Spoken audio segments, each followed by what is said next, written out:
An army ant, one of the rainforest's smallest animals, but part of one of its largest teams.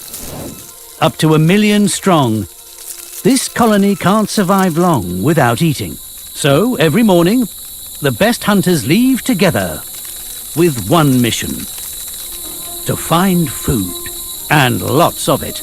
They keep in constant communication through smell and touch, and spread out into a column 20 meters wide to flush prey out of hiding.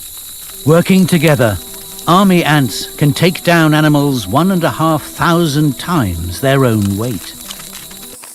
They must now carry it, the ant equivalent, of 22 miles, back to the growing nest.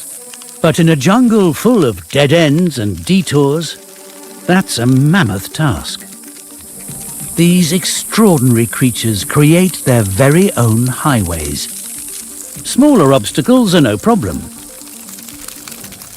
But to cross larger gaps, they do something unrivaled in the natural world.